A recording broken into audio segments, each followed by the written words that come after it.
Bienvenidos a la sexta lección de este curso. Recordad que estábamos en el tema triple, 11, 13 y 14, y que hicimos en la lección anterior una presentación general del mismo.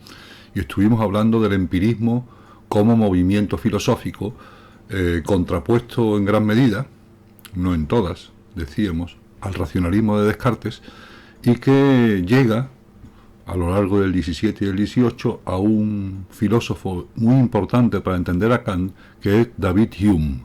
Hume es un personaje curioso. Él es de la generación anterior a Kant. Kant, cuando lee a Hume pues realmente ya es muy viejo, y de hecho morirá unos años después de que Kant lo lea. Y cuando Kant lo lee, pues queda impactado con sus tesis. Por eso es tan importante Hume, como decíamos en la presentación anterior.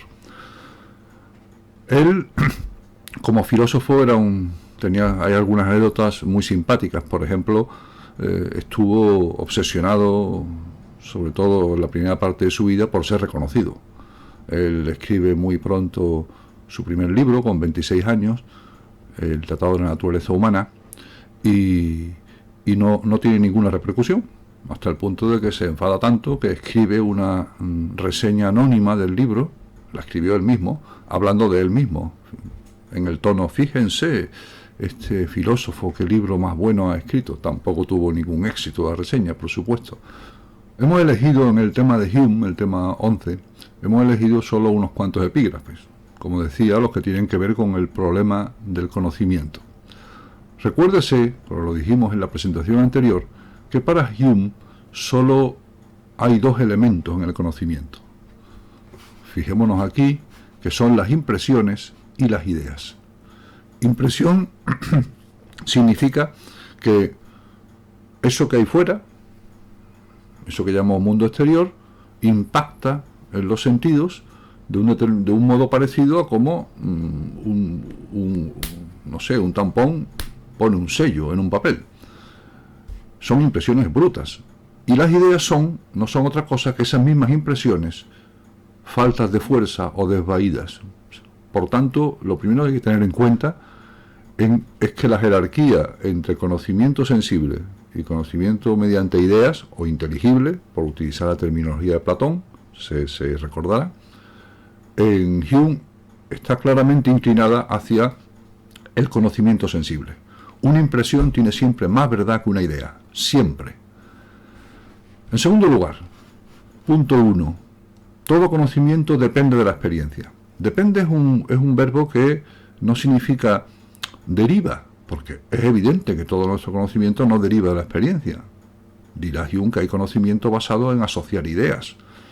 Pero depende, o sea que en última instancia la prueba de la verdad o falsedad de una idea no está en su valor de verdad inmanente, intrínseco, como la noción de evidencia en el racionalismo, en Descartes, lo hemos visto ya, sino en si corresponde o no a una impresión. O sea, esta dependencia es una dependencia de ida y vuelta. El conocimiento comienza en las impresiones y tiene que volver una y otra vez a las impresiones. Podríamos decir que la noción de impresión en Hume es una noción muy ligada a cómo funcionan nuestros sentidos. Porque no debemos pensar que una impresión es simplemente algo que vemos fuera de nosotros. Por ejemplo, estoy viendo desde aquí el cielo nublado. No, sino una impresión es el estímulo sensible que se corresponde a eso que llamo cielo nublado. En este caso, un estímulo visual. El cielo nublado no tiene ningún sonido, al menos con la ventana cerrada ninguno, y tampoco olfativo, simplemente en este caso sería un estímulo visual. En fin, ¿dónde comienza la experiencia? Punto 2. En la percepción. ¿La percepción qué es? Para resumir de una manera muy general, la percepción es el modo como somos conscientes de que algo es conocido a través de los sentidos. O sea, la percepción es siempre una operación, obviamente, de la mente.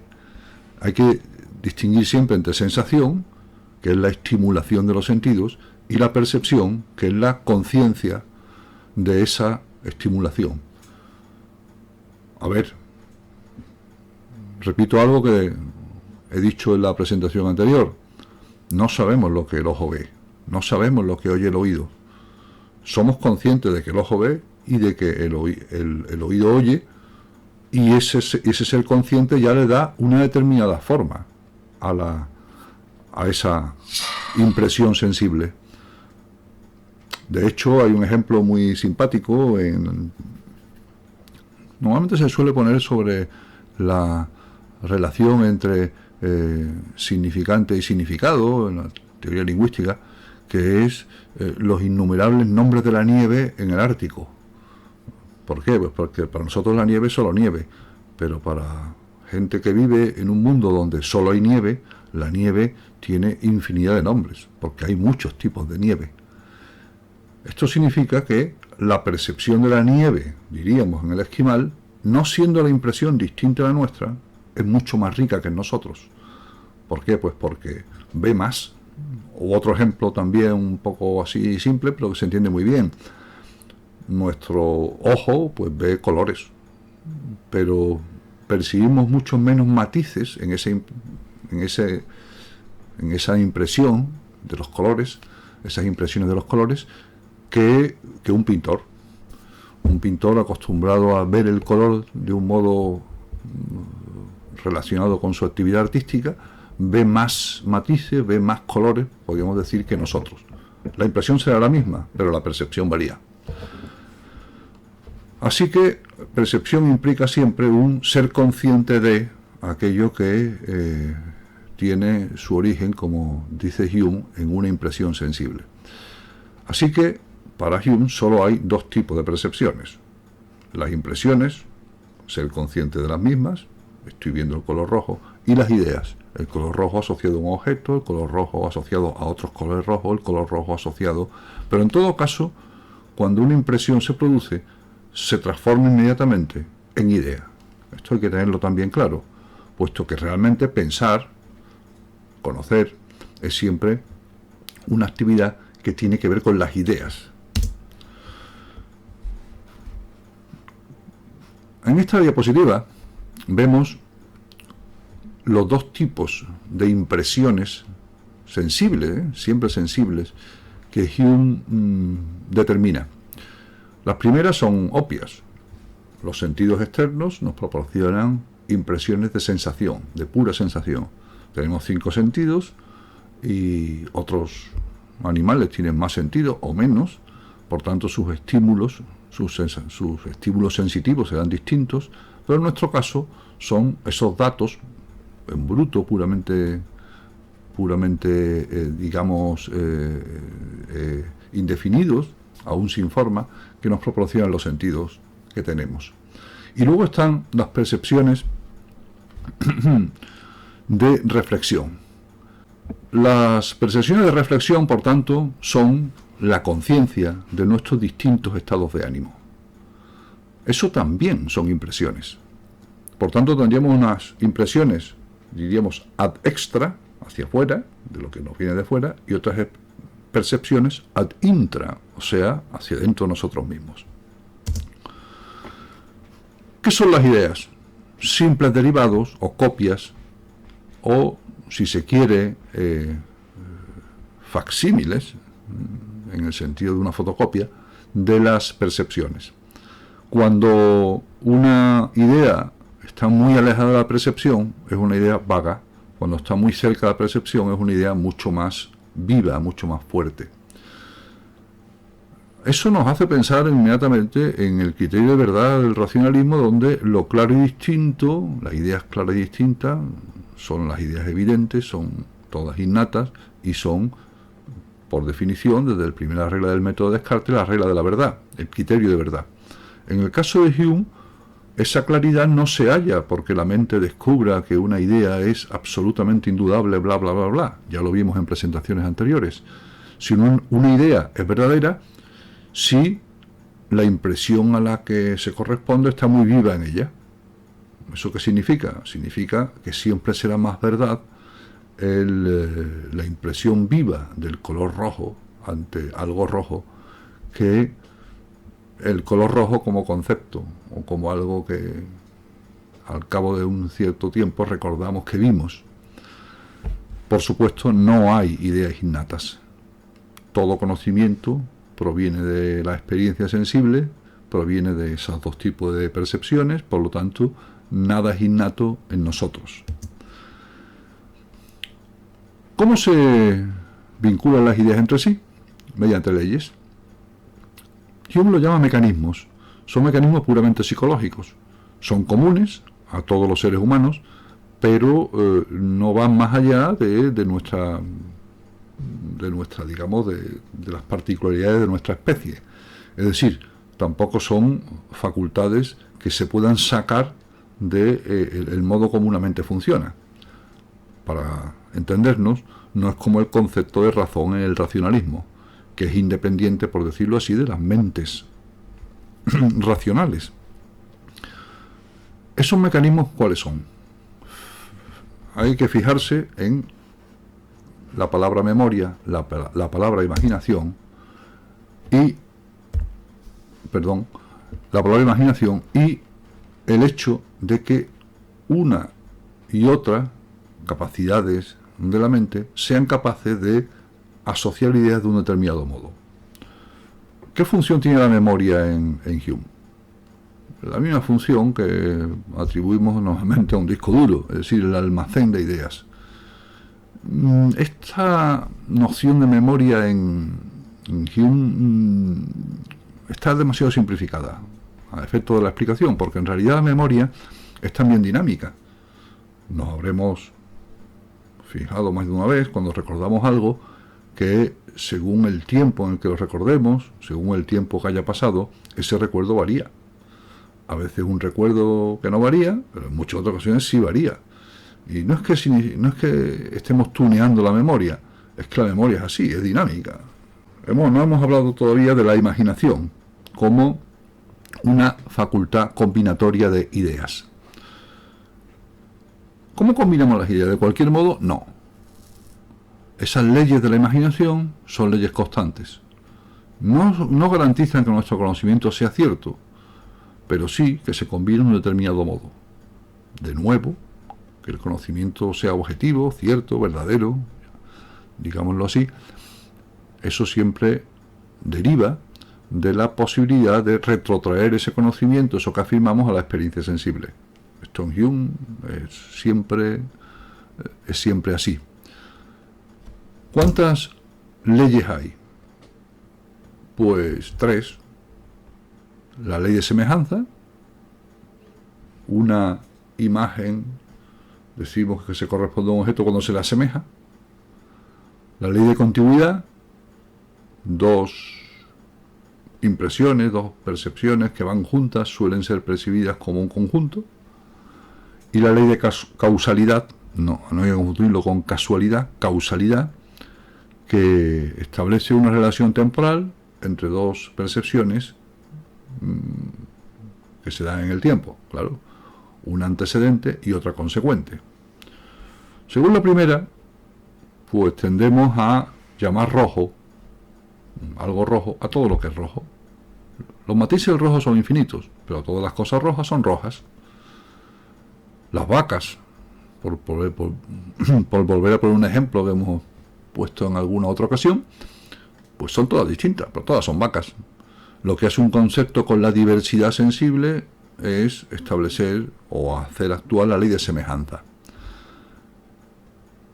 De hecho, no es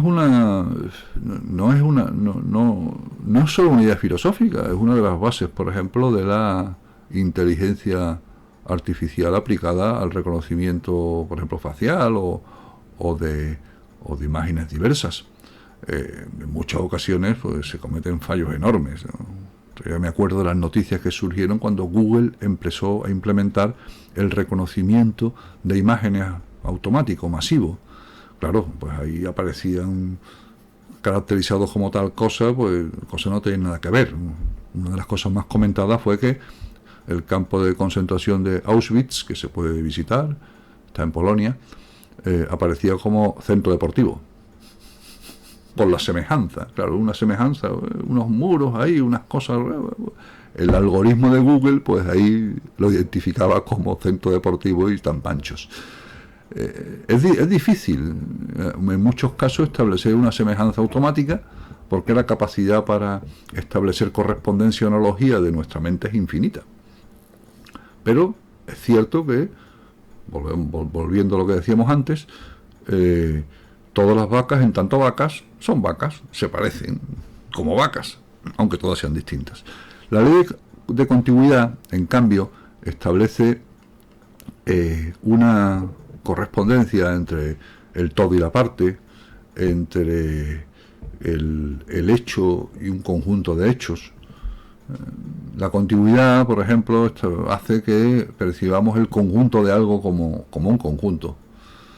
Por ejemplo, en el caso del mismo ejemplo de vaca, la vaca se compone de muchas impresiones contiguas.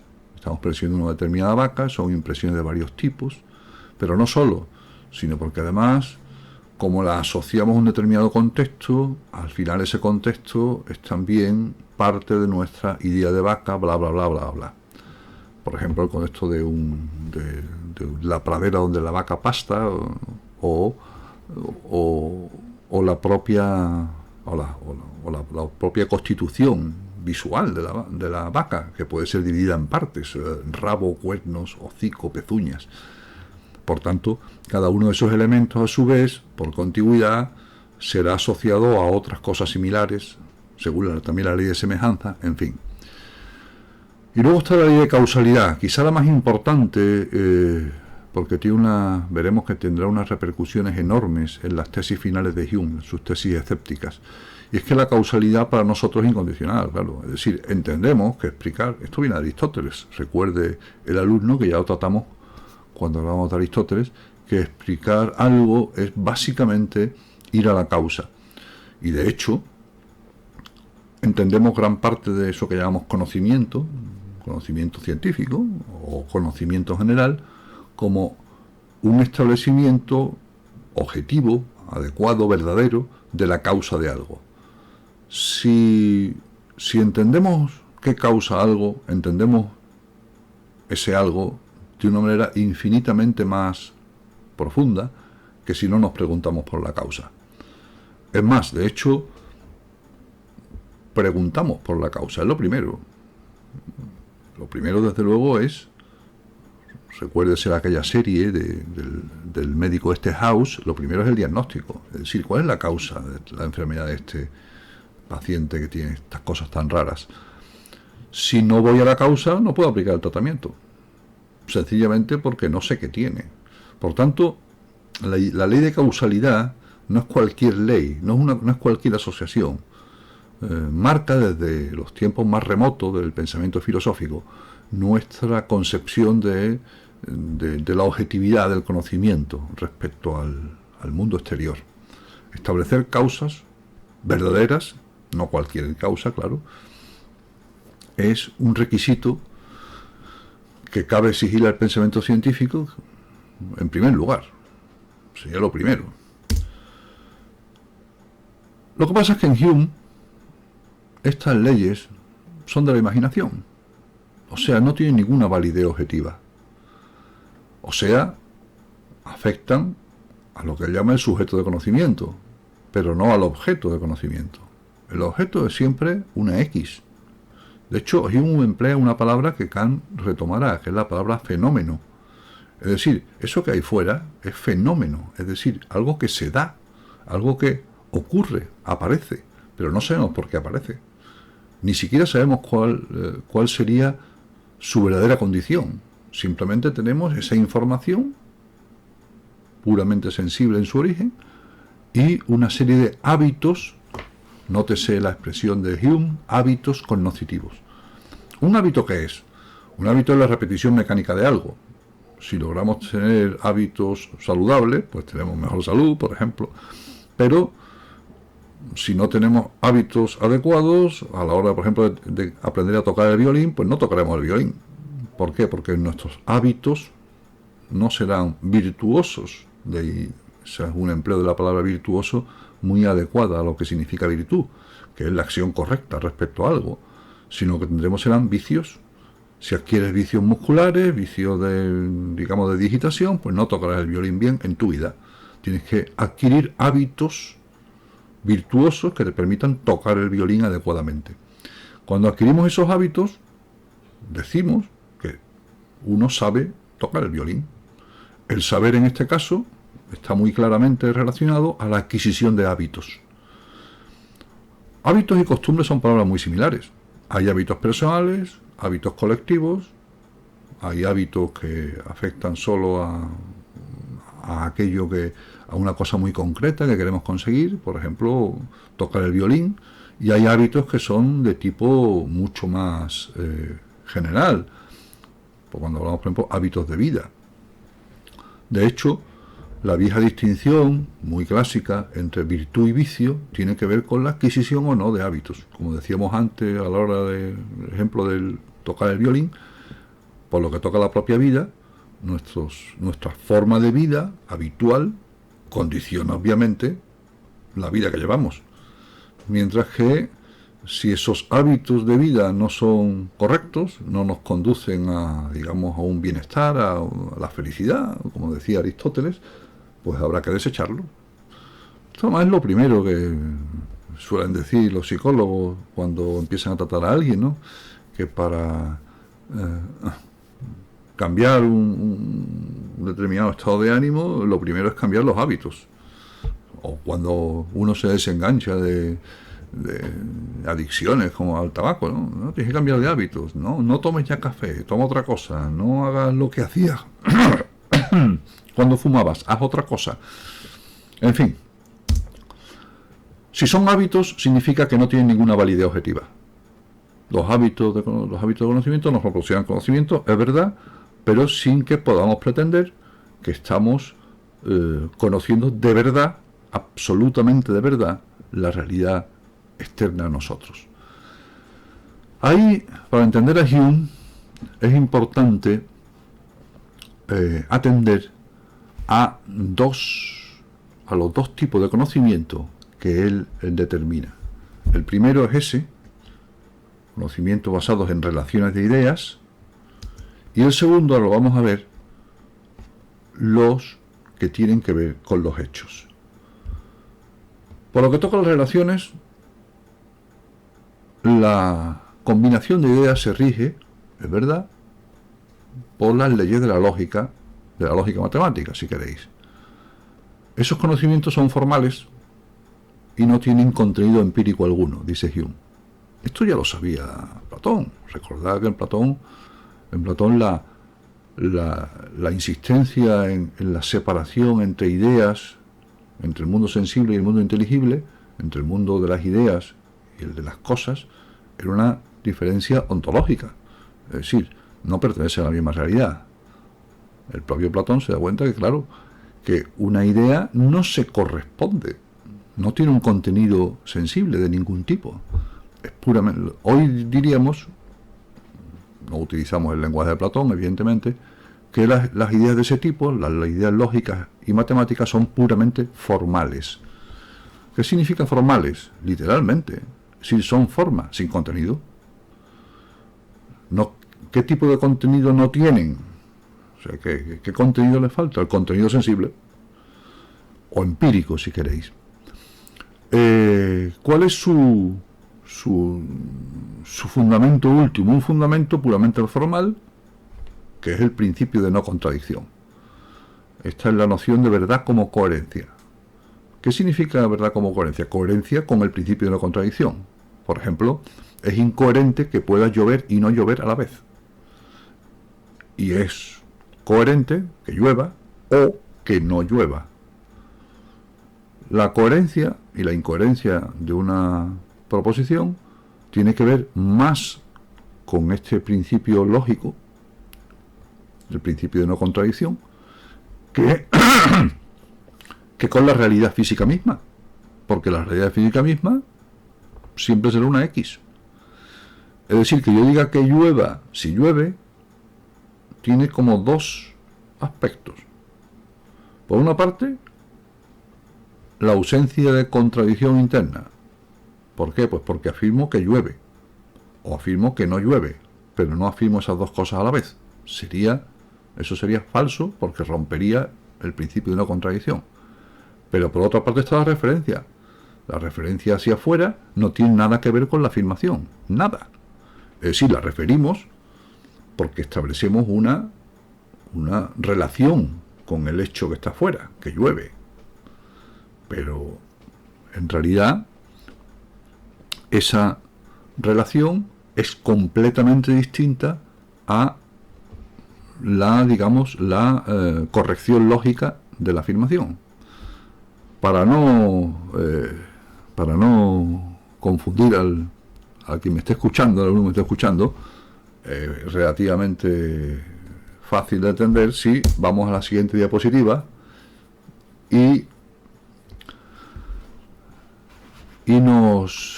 empezamos hablando de la famosa del famoso gato de Schrödinger, ¿no?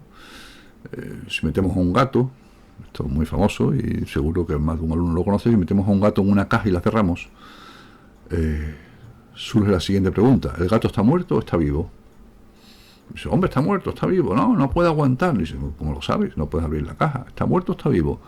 La conclusión de Schrödinger es que en un sistema cerrado, la caja, el suceso interno, en este caso el gato que está metido dentro, el pobre, está vivo y muerto a la vez. Es decir, ambas posibilidades son mutuamente posibles, o sea, son mutuamente no contradictorias. No hay contradicción en afirmar que esté vivo y muerto a la vez, porque hasta que no se abra la caja no podemos comprobar que el gato está vivo o está muerto. ¿Eso qué significa? Porque Schrödinger como sabéis, el famoso gato Schrödinger es un pensador, físico del siglo XX, no es de la época de Hume, pero Hume está diciendo algo parecido, es decir, negar un hecho nunca es contradictorio consigo mismo. O sea, que digamos ahora que llueve, si llueve, no es en absoluto contradictorio con afirmar que no llueve. Simplemente diremos que no llueve, es falso, pero no es contradictorio. O sea, cualquier afirmación relativa a hechos nunca es evidente. Esto ya lo decía Descartes, pero es que, como para Hume, todo conocimiento se basa en la experiencia y remite a la experiencia, este carácter no contradictorio en el plano de los hechos de afirmaciones contrarias, o sea, la posibilidad de que ambas afirmaciones puedan ser ciertas, esto hará que él diga, bueno, pues en ese caso no hay certeza absoluta de ningún tipo. Porque es verdad, si todo lo que tiene que ver con los hechos se comporta así, también hay que aplicar ese mismo razonamiento a la realidad exterior misma. Es decir, es verdad que el mundo existe, pero también podría no existir. Es verdad que hay universo, pero podría ser que no. Es decir, como nuestro único vehículo o vínculo con el exterior es la impresión sensible, el hecho de que haya una impresión no significa que pueda ser de otro modo. Para resumir esta tesis de Hume, este punto de vista de Hume, recuérdese ese ejemplo que es suyo, que mencionábamos en la presentación anterior, de que Hume decía que, que sabemos que el sol saldrá mañana, por hábito, podría no salir. Es decir, cabe la posibilidad. En este punto, para acabar esta diapositiva, se podía establecer una relación entre posibilidad y probabilidad. En ese punto, Hume procede de una manera parecida a Descartes cuando buscaba la primera evidencia incontestable, bla, bla, bla, el cogito ergo sum, que él desechaba cualquier ámbito de conocimiento si cabía la más mínima posibilidad de que no fuera así. Es decir, si llueve, es absolutamente, diríamos, probable que nuestra afirmación coincida con la realidad, pero es posible que no. Si la posibilidad y la probabilidad son cosas distintas. Cabe que la posibilidad de que paseando por la calle, bueno, algún día volveremos a pasear por la calle, claro, me caiga un meteorito en la cabeza.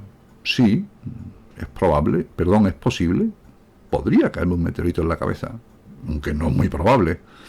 Por tanto, ¿qué significa eso? Significa que no hay ninguna posibilidad de construir un conocimiento absolutamente objetivo sobre eso que llamamos mundo exterior. Ahí es donde Hume despliega su escepticismo radical.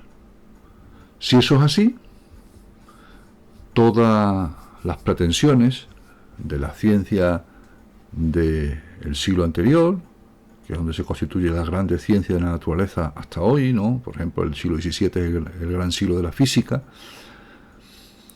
Todas esas pretensiones, piénsese en Newton, piénsese que los principios de filosofía natural de Newton, donde está la ley de gravitación, es de 1687, es decir, el siglo anterior al de Hume, donde se establece ya un modelo de ciencia hasta hoy que, teniendo en cuenta, eso sí, la validez de el carácter probatorio de los hechos, le da una importancia mucho mayor al aspecto teorético, es decir, a la búsqueda, para entendernos, de leyes universales y necesarias.